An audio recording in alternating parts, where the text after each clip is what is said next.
Station, this is Houston. Are you ready for the event? Houston, this is Station. We are ready for the event. NASA PAO, this is Mission Control Houston. Please call Station for a voice check. Station, this is NASA PAO. How do you hear me? NASA PAO, we hear you loud and clear. Awesome. It's so great to hear from you guys and to talk to you. Good morning, and thank you for joining us to talk with International Space Station Expedition 64 flight engineers and NASA astronauts Kate Rubins, Mike Hopkins, Victor Glover, Shannon Walker, and Japan Aerospace Exploration Agency astronaut Soichi Noguchi. On Sunday night, Mike, Victor, Shannon, and Soichi, the NASA SpaceX crew, launched from NASA's Kennedy Space Center in Florida aboard the SpaceX Crew Dragon Resilience spacecraft to the International Space Station. Their spacecraft successfully docked to the station on Monday evening, and they joined Kate Rubins, who has been living and working on board the station for the past 5 weeks. Their docking marked the start of the first crew rotation flight of a U.S. commercial spacecraft and begins a regular cadence of space station missions launching from the U.S. aboard commercial vehicles. It is so great to see you all on board. We'll go ahead and start with any remarks that the crew would like to make and then take questions for them. For media on the phone, please press *1 to ask a question and *2 to withdraw your question if it's already been asked. With that, I will turn it over to the crew.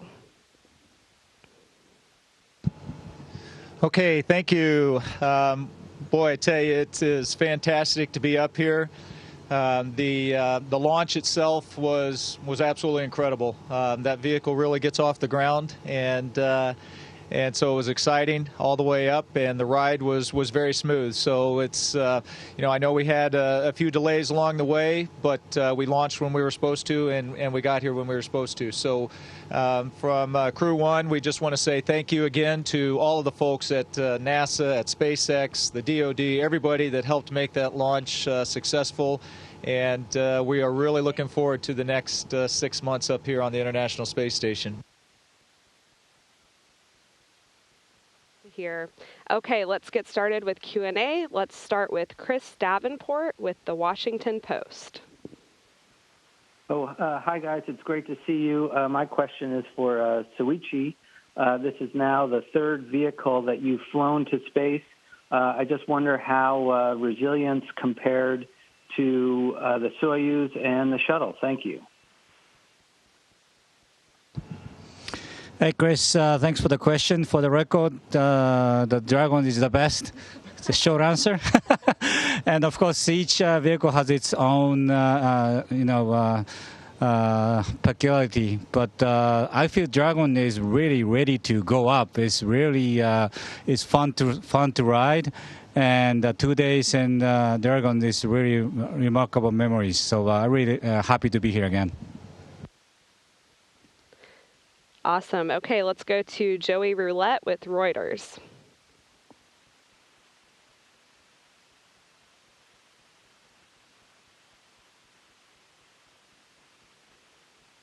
Okay, we'll come back to Joey.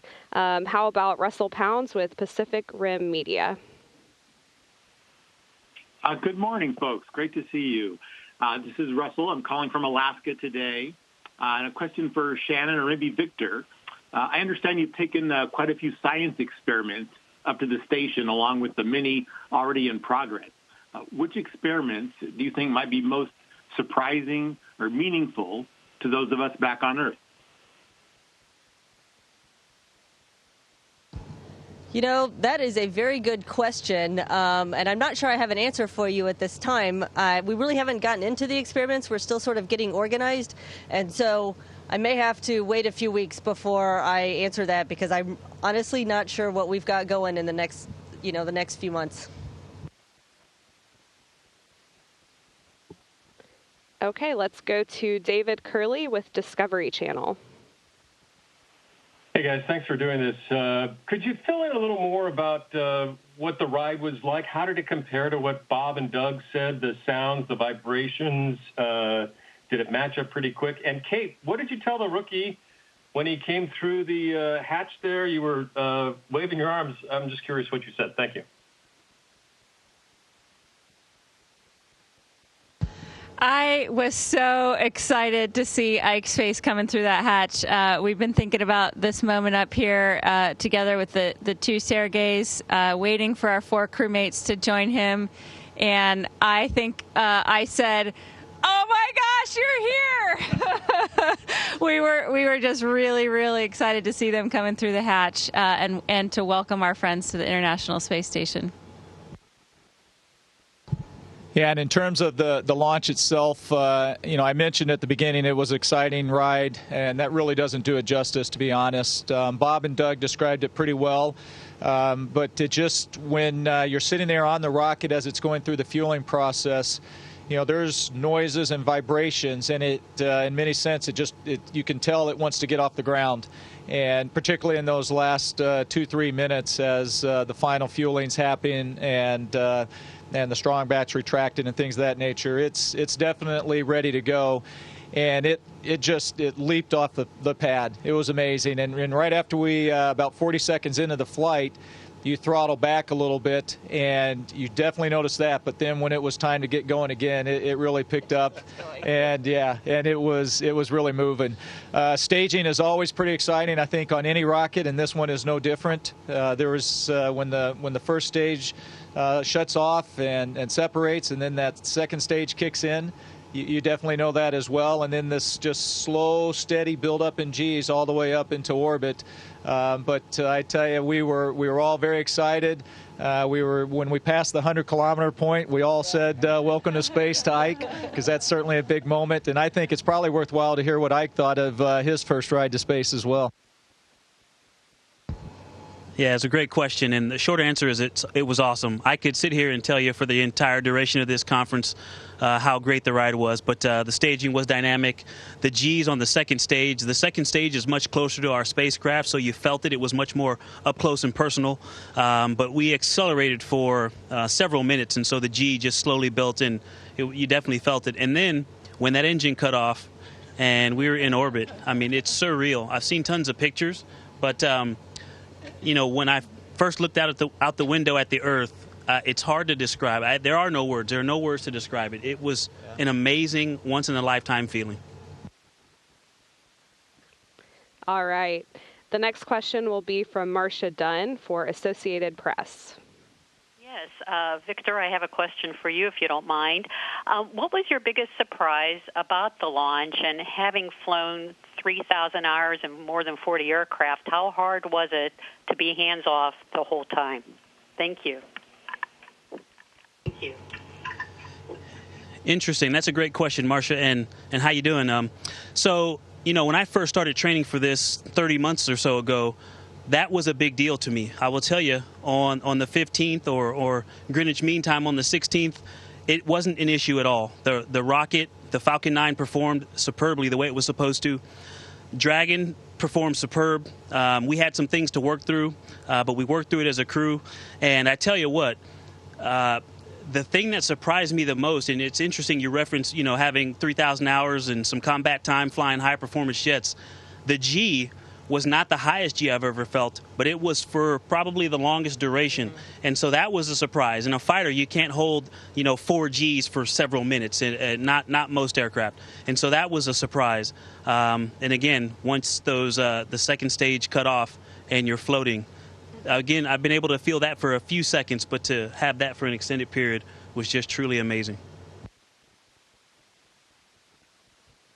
Okay, let's go to Jeff Wynn with CBS Los Angeles. Morning, Victor. Thank you for doing this. I hope you can take a question from me. I'm from your hometown.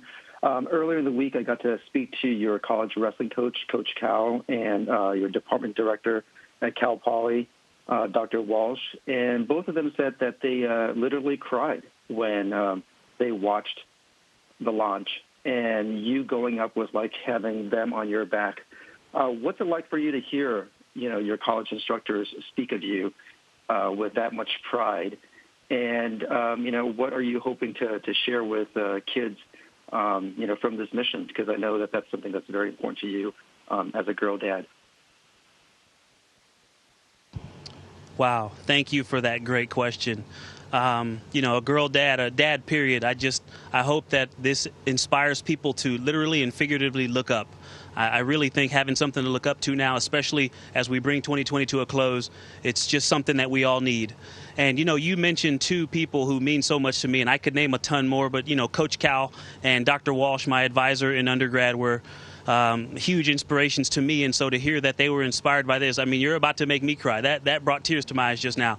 I was fortunate to see a shuttle launch when I was still flying test missions in the Navy, and it brought a tear to my eye. It was just such an amazing thing to think those folks are leaving the planet for a while.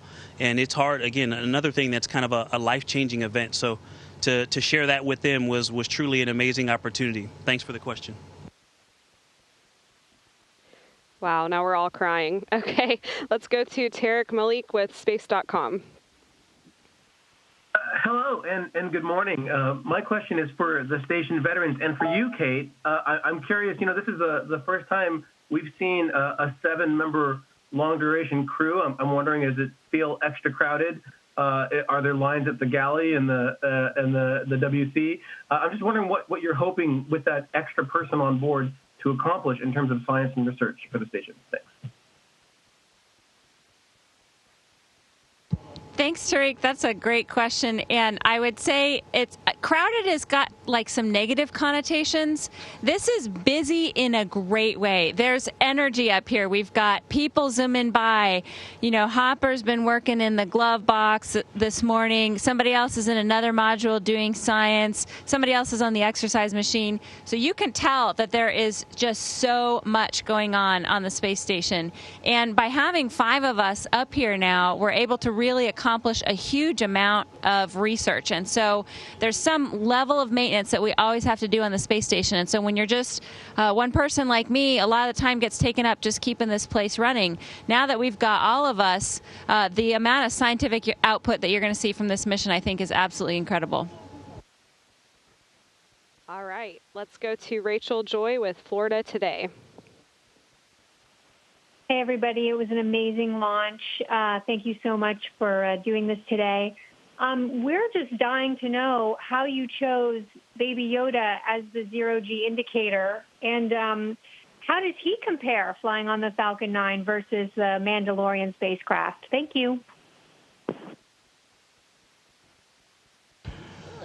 Well, yeah. So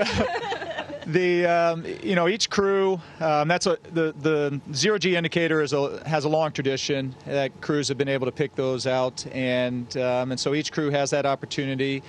And so that was one we talked about. We had just started watching the series, and it's hard not to like Baby Yoda. And, it kind of ties in, I think, with the name of our spacecraft as well. We talk about resilience, and, it's been a tough year. And, the fact that they were able to, SpaceX and NASA were able to get our spacecraft ready to go, the rocket ready to go throughout this year, throughout the pandemic and all of that. We were inspired by everybody's effort to do that. And so that's why we named Resilience, and we hope that it puts a smile on people's face. It brings hope to them. And so Baby Yoda does the same thing. I think everybody, when you see him, it's hard not to smile. And so it just seemed appropriate. It seemed appropriate for our crew as well. We like to have a lot of fun, and we have been having a lot of fun. And so, again, it was very appropriate. I think the ride into space was probably a little rougher than Baby Yoda was used to compared to what he rides normally. Okay, thank you. The next question will be from Nick Samuel with Vero News. Hi, everybody. This question is for Victor Glover. I know that you talked about your first space flight experience earlier. So can you talk about how it finally felt to make it to the International Space Station? Did you have a sigh of relief, or were you unnerved?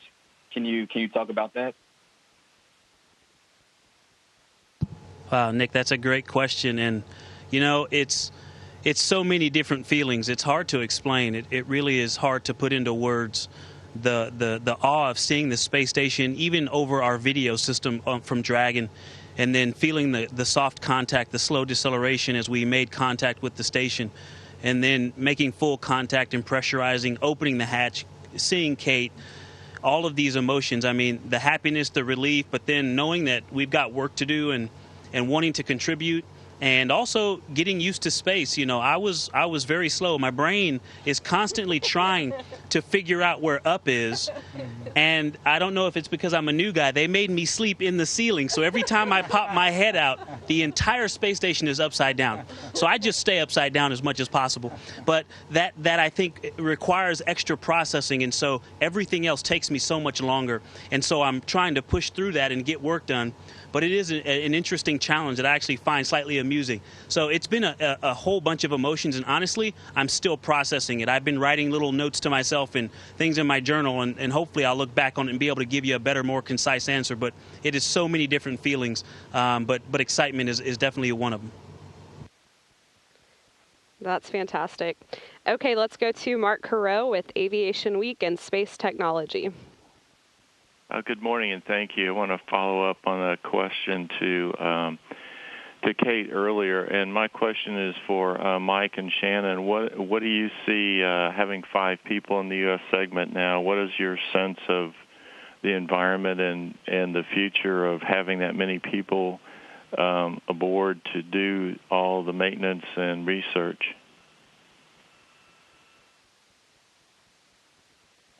Yeah, I'll start off, and I'll just say it's go time up here. I mean, we came across the hatch just a couple days ago, I guess, but it's been pretty busy since we showed up here. So I think the folks on the ground, all of the investigators out there, I think they've been waiting a long time for this moment.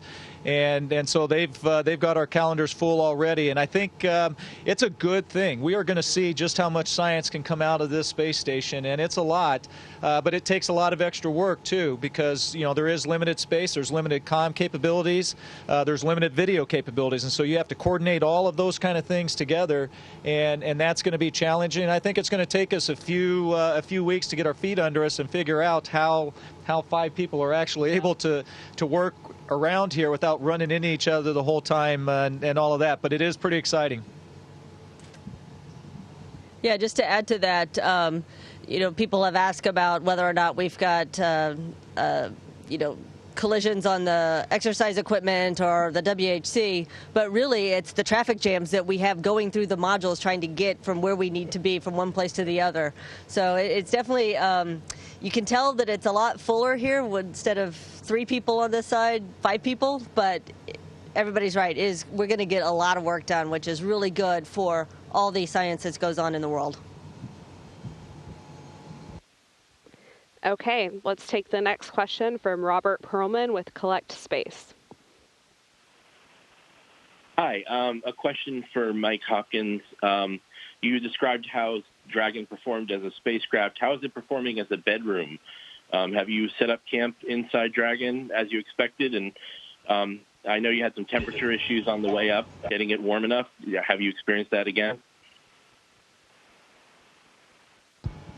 Yeah, that's a great question, and to be quite honest, I'm not quite there yet, because the first thing that we had to do after arriving is we had to get all of the cargo off, and then we had to move a lot of emergency equipment on board as well, and so that took us a little bit of time to do that, and I didn't really want to try and get set up in Dragon until all of that movement was done, and I could kind of figure out where the right place to put the sleeping bag was, and the few items I'll take inside there.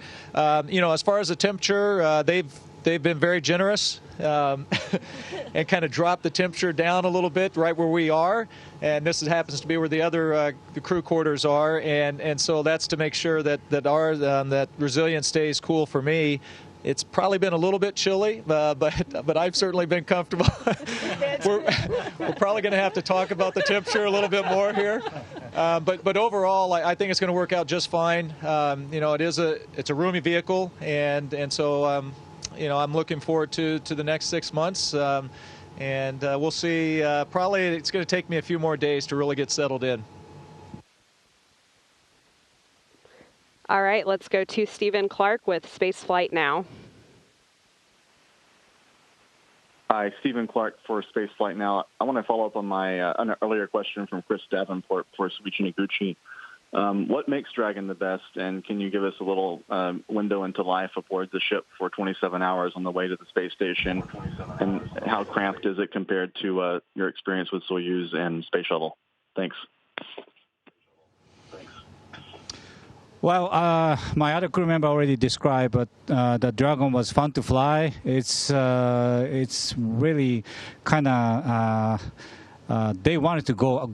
Dragons really wanted to go to space. The engine was really crisp and clear, and feel the vibration, and definitely defies the gravity, and it brings up to space in a matter of 9 minutes or so.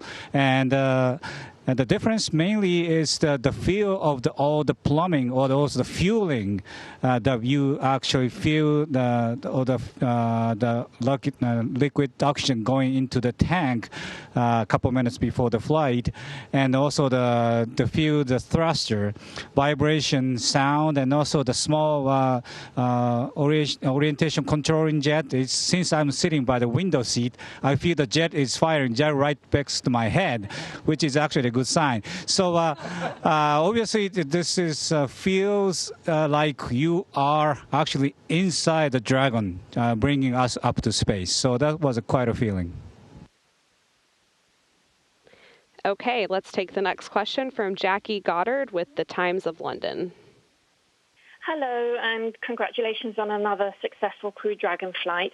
You all make spaceflight look so easy, but we know space is hard. What would be your best tip to future space travelers about how to prepare for living and working in space, particularly those who may not be career astronauts? I guess basically my question is there anything important that Tom Cruise needs to know?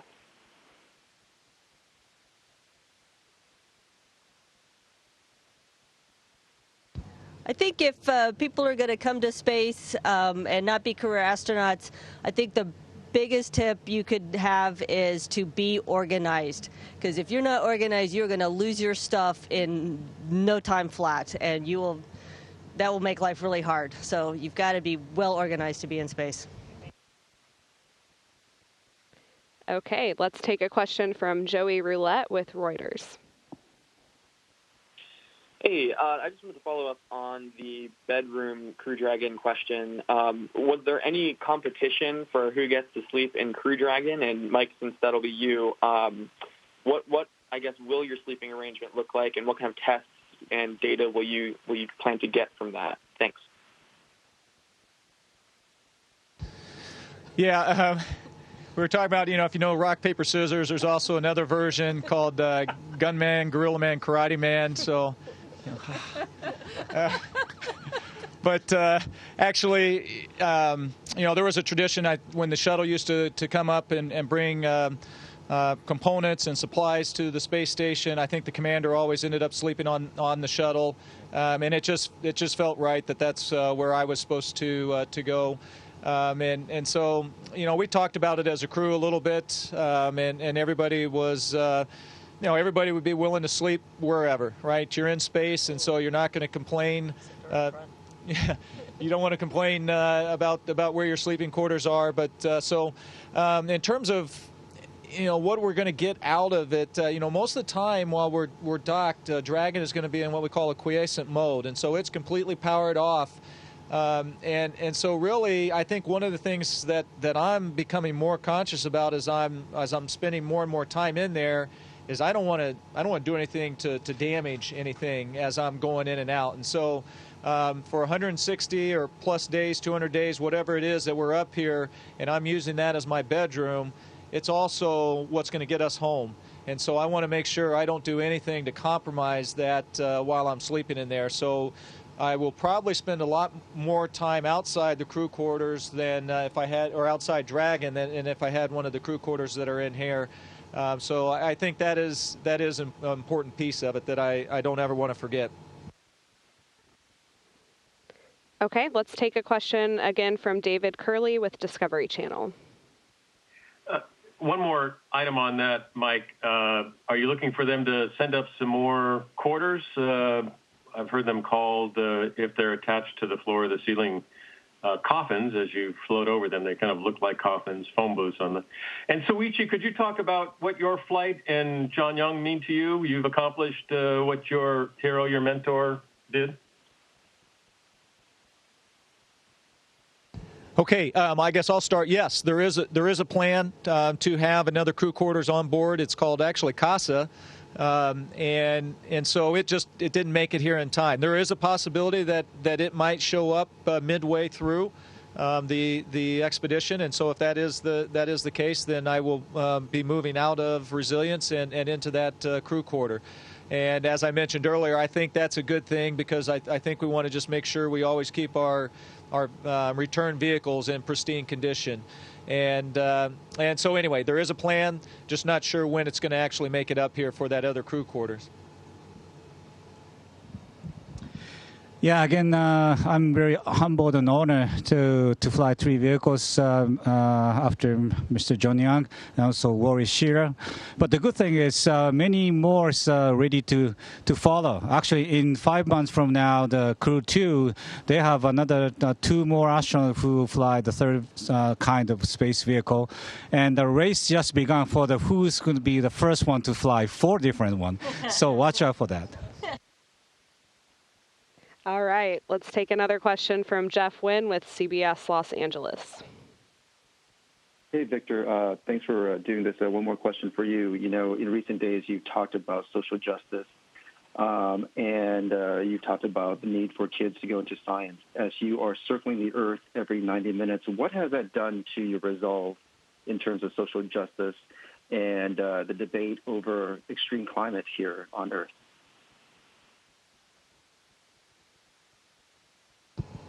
Yeah, that's, Jeff, that's a great but very, very large question. I'll say this, if anything, it's strengthened my resolve in all of those areas because I believe that, what I've said and what I've tried to work for is just what's right, to be honest and upfront with people and then to work for what's right. And I think that doing the right thing is always in order. So, looking at the planet from this perspective, actually, I went almost a full day up here before I went and looked out the cupola in the daytime to see the Earth and in these beautiful land masses and oceans without lines or words drawn on them, and also to look out at Dragon. It's beautiful, but it just heightens an awareness that the planet needs protection, that human life needs protection, and we are the ones who have to protect it. All right. I think we could talk with you all day, but unfortunately, that's all the time we have for questions. Thank you so much for your time and for your answers today. It was really great to talk with you. We will continue to keep up with your mission online at nasa.gov/station and by following the station and NASA sites on social media. Thanks for joining, everyone. Thank you, everyone. Station, this is Houston ACR. That concludes our event. Thank you to all the participants from NASA PAO. Station, we are now resuming operational audio communications.